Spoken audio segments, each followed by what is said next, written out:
We, Eugene Zamyatin, Record 8, An Irrational Root, R13, The Triangle. It was long ago during my school days when I first encountered the square root of -1. I remember it all very clearly.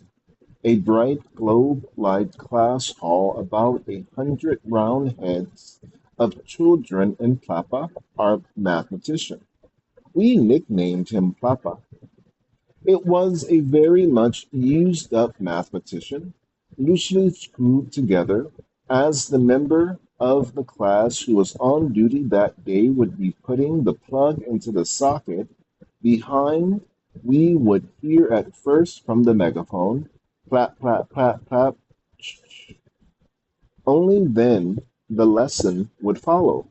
One day Papa told us about irrational numbers, and I remember I wept and banged the table with my fist and cried, I do not want that square root of -1. Take that square root of -1 away. This irrational root grew into me as something strange, foreign, terrible. It tortured me. It could not be brought out.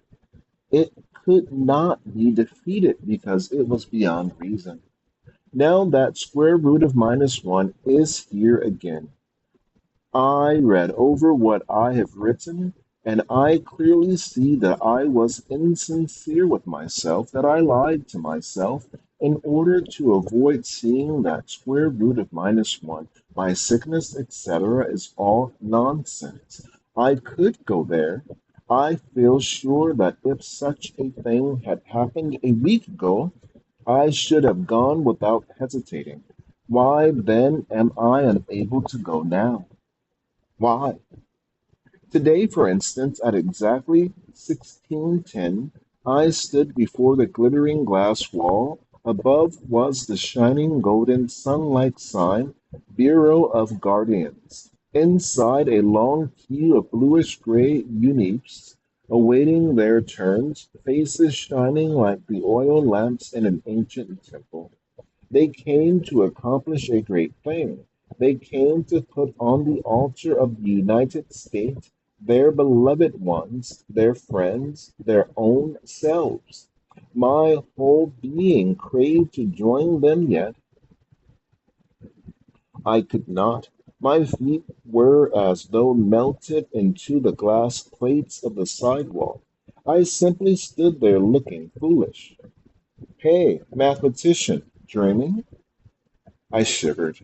Black eyes, varnished with laughter, looked at me, thick negro lips. It was my old friend the poet, R13, and with him Rosie. Oh, I turned around angrily. I still believe that if they had not appeared, I should have entered the bureau and have torn the square root of -1 out of my flesh. Not dreaming at all, if you will, standing in adoration. I retorted quite brusquely.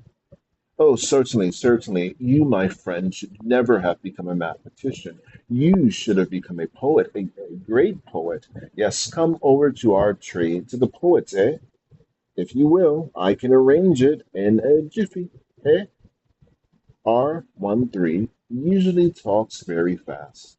His words run in torrents, his thick lips sprinkle. Every P is a fountain, every poet's a fountain. So far I have served knowledge, and I shall continue to serve knowledge. I frowned. I do not like, I do not understand jokes, and R13 had the bad habit of joking. Heh, to the deuce with knowledge. Your much heralded knowledge is but a form of cowardice. It is a fact. Yes, you want to encircle the infinite with a wall, and you fear to cast a glance beyond the wall? Yes, sir, and if ever you should glance beyond the wall, you would be dazzled and close your eyes. Yes, Walls are the foundation of every human, I began. R13 sprinkled his fountain. O laughed rosily and roundly. I waved my hand. Well, you may laugh. I don't care. I was busy with something else. I had to find a way of eating up, of crushing down, that square root of -1. Suppose, I offered, we go to my place and do some arithmetical problems. The quiet hour of yesterday afternoon came to my memory, perhaps today also. O glanced at R, then serenely and roundly at me. The soft, endearing color of our pink checks came to her cheeks. But today I have a check to him today.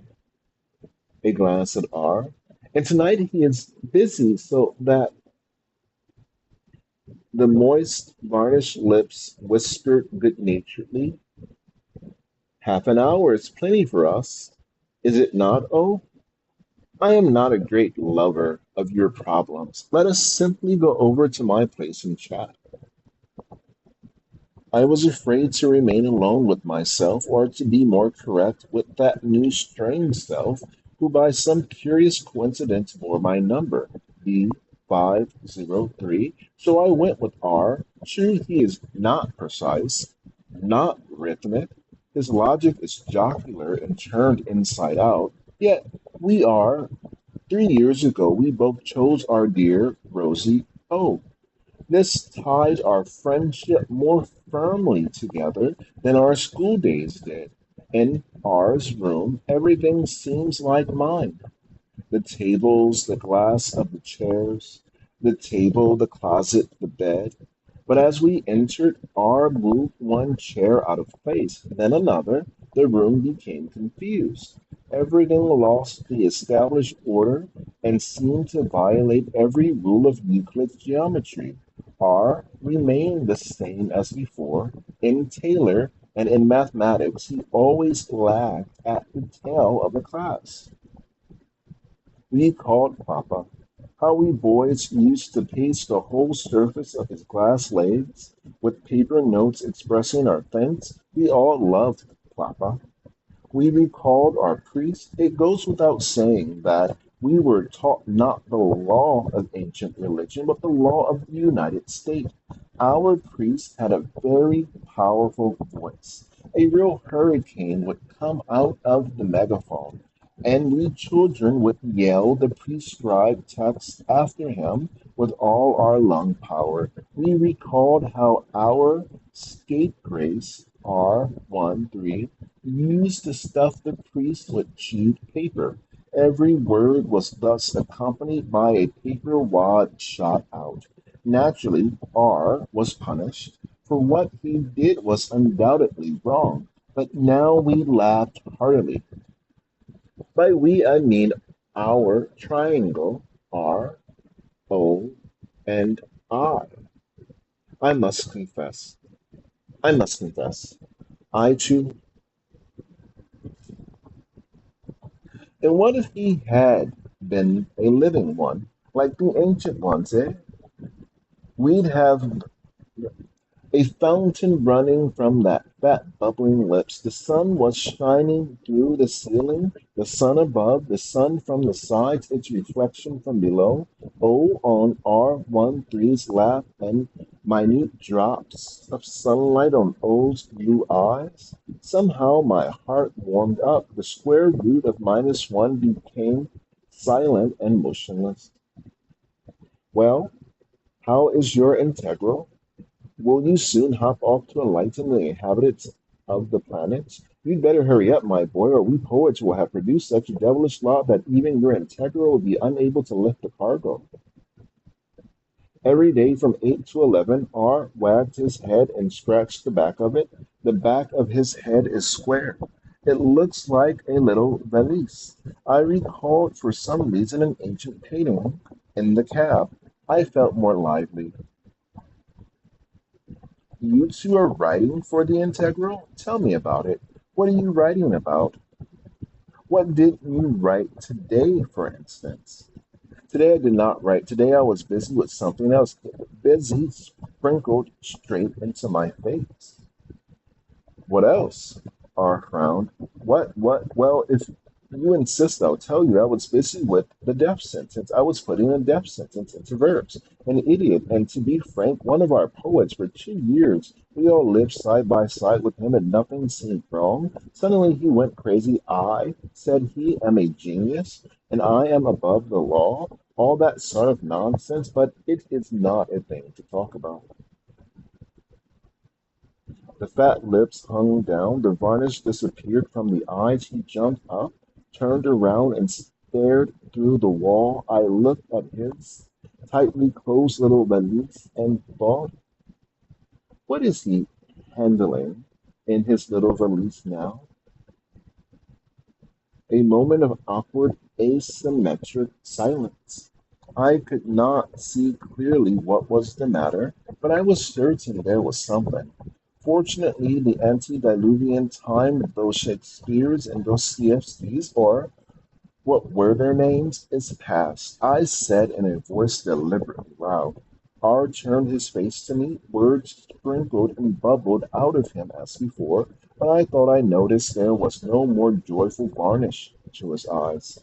Yes, dear mathematician, fortunately, we are the happy arithmetical mean, as you would put it, the integration from zero to infinity, from imbeciles to Shakespeare. Do I put it right? I do not know why. It seemed to me absolutely uncalled for. I recalled suddenly the other one, her tone. A thin, invisible thread stretched between her and R.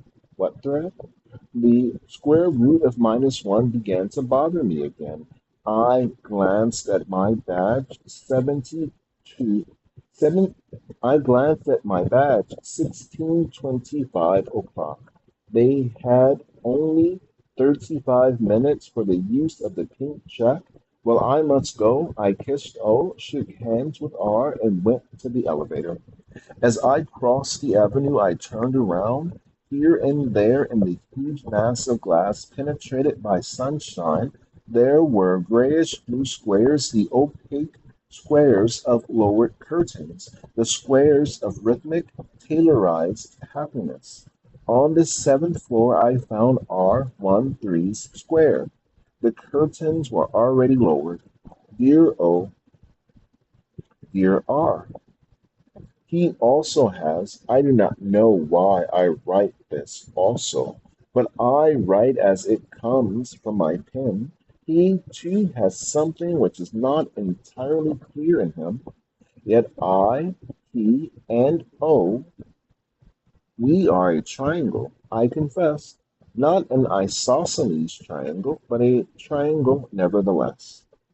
We, to speak in the language of our ancestors, perhaps to you, my planetary readers, this is the more comprehensible language. We are a family, and one feels so good at times when one is able, for a short while at least, to close oneself within a firm triangle, to close oneself away from anything that,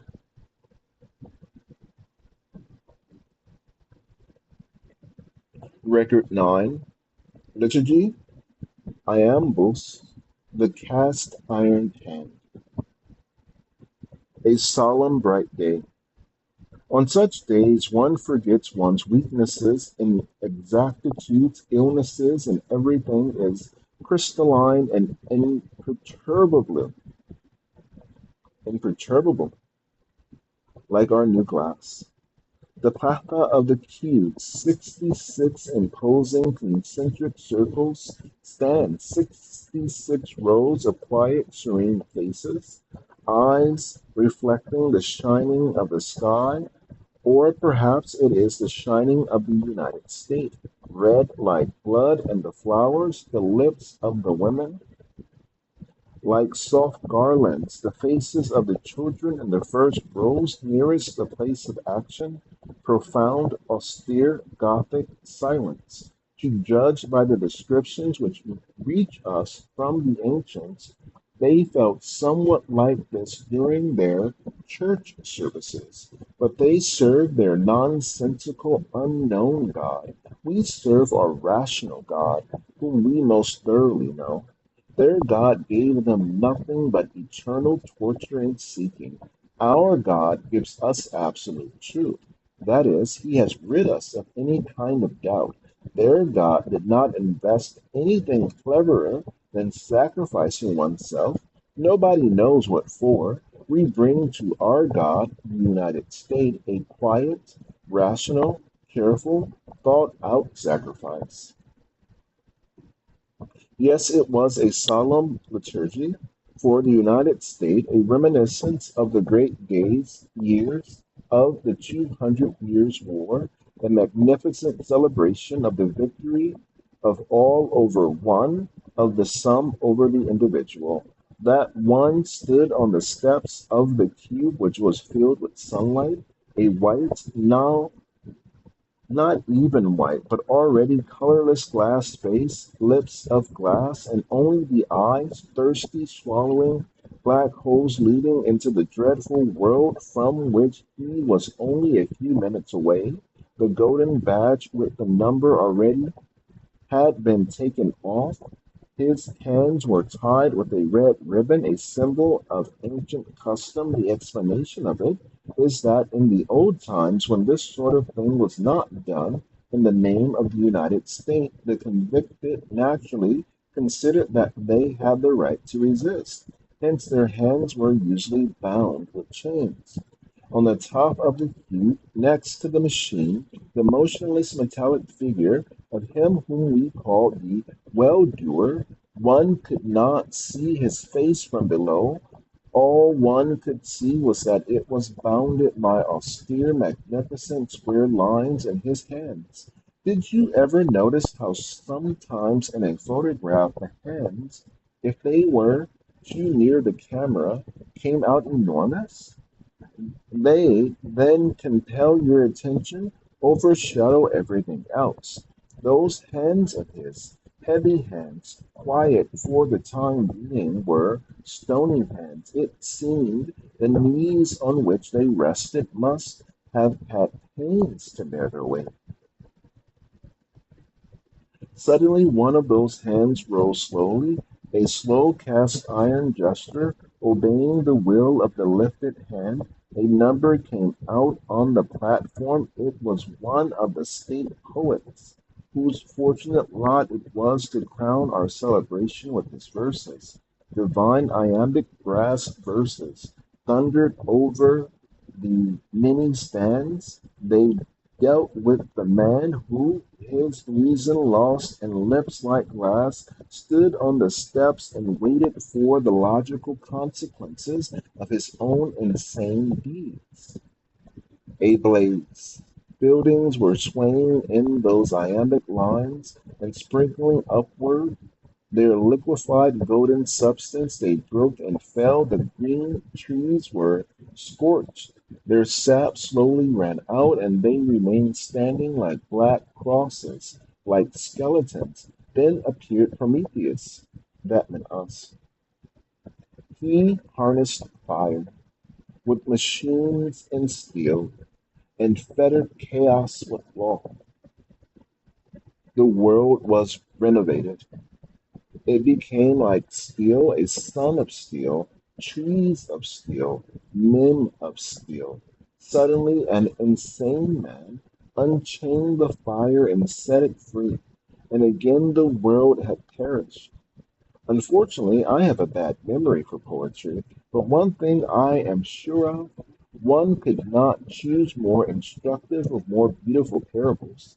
Another slow, heavy gesture of the cast iron hand, and another poet appeared on the steps of the cube. I stood up. Impossible, but thick negro lips, it was he. Why did he not tell me that he was to be invested with such high? His lips trembled.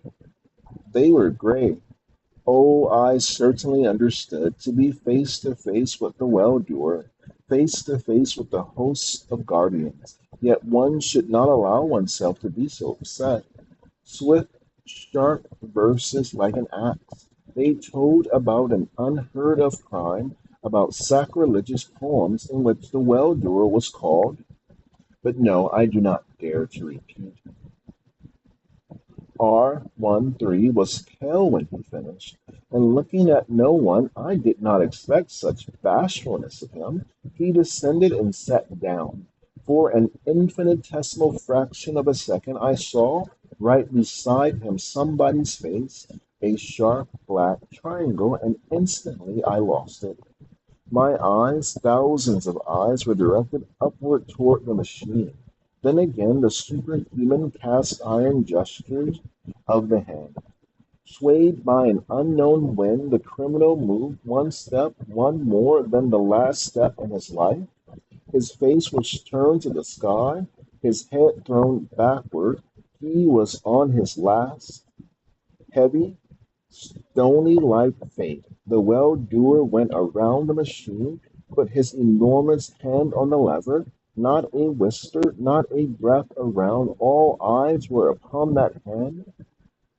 What crushing, scorching power one must feel to be the tool, to be the resultant of hundreds of thousands of wills. How great was his lie?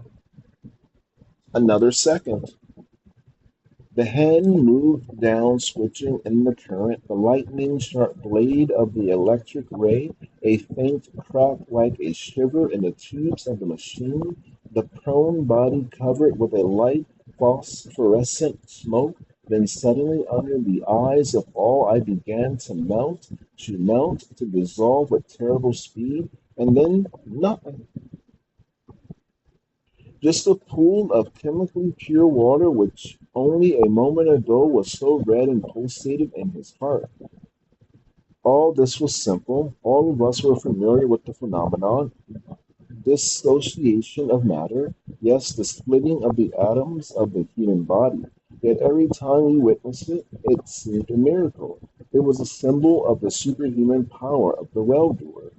Above, in front of him, the burning faces of the female numbers, mouths half open from emotion, flowers swaying in the wind. These flowers naturally were brought from the Botanical Museum. I personally am unable to see anything beautiful in flowers or in anything else that belongs to the lower kingdom, which now exists only beyond the green wall. Only rational and useful things are beautiful, machines, books, formulae, food, etc.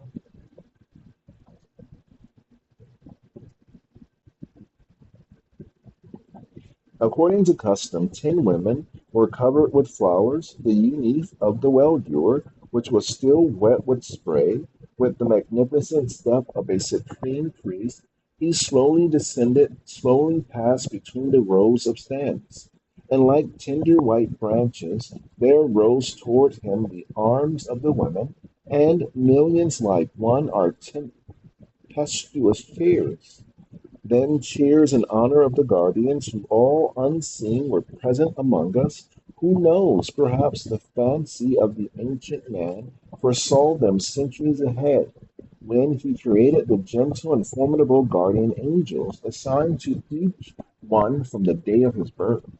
Yes, there was in our celebration something of the ancient religions, something purifying like a storm. You whose lot it may be to read this, are you familiar with such emotions? I am sorry for you if you are not.